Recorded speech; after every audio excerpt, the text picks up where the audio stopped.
For Tank, this fight is the ultimate test of greatness. At lightweight, he is feared. His left hand has ended careers. His precision, his timing, his killer instinct, all unmatched.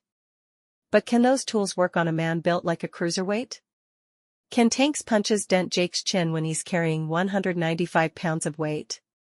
Can his speed still break through when the added muscle slows him down? Tank has always been a fighter who thrives under pressure. But this challenge may be too much.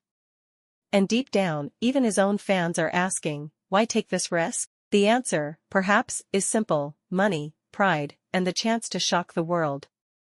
Love him or hate him, Jake Paul is no fool. Every fight he's taken has been carefully chosen. From undersized MMA legends to aging boxers, Paul has mastered the art of fighting opponents that maximize attention while giving him the edge. Against Tank, his strategy is clear.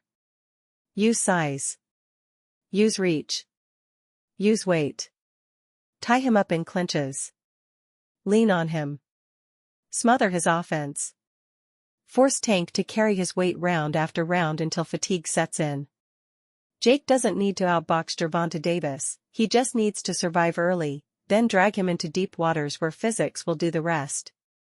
The reactions from the fight world have been explosive. Dana White questioned the matchup, claiming fans might not want to see a lightweight being dragged into such a dangerous fight. Teddy Atlas compared it to a circus, joking that Tank would need a ladder to even touch Jake's chin. Shakur Stevenson didn't hold back, calling it a cash grab that disrespects boxing's legacy.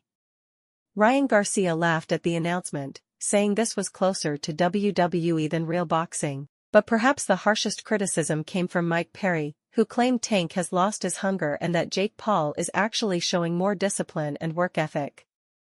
Michael Bisping went further, calling the fight bullying, a mismatch in every sense. And then there's Nate Diaz. Never one to mince words, Diaz brushed it off as a sideshow, questioning whether Tank even cares anymore. Every opinion seems to clash. But one thing unites them all: nobody knows how this fight will actually play out. On paper, this fight looks outrageous. Jake Paul, 6 feet 1 inch, walking weight 200 pounds, reach 76 inches. Tank Davis, 5 feet 5 inches, natural weight 135 pounds, reach just 67 inches. In boxing, size isn't everything. But it matters. History tells us why. When Sugar Ray Leonard fought Marvin Hagler, the weight gap wasn't insurmountable. When Roy Jones Jr. fought John Ruiz, he bulked up but retained his speed. But Tank versus Jake? This is a different world. This is a natural cruiserweight fighting a blown-up lightweight. The contract demands that both men fight at 195 pounds. Jake Paul can comfortably come down to that number.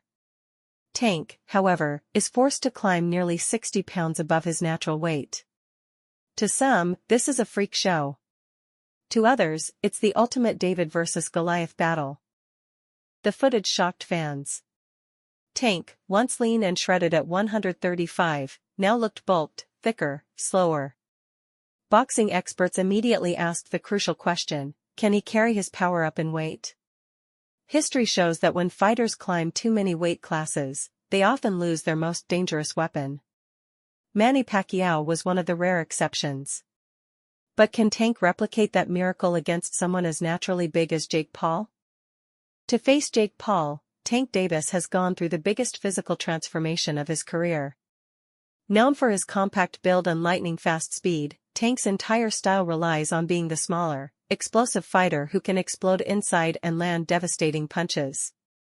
But this time, he isn't preparing for another lightweight or even a welterweight. He's preparing for a man nearly twice his size. Reports from his camp say Tank has added over 40 pounds of muscle in the last year, focusing on heavy compound lifts, power-based training, and sparring partners nearly 30 pounds heavier than himself.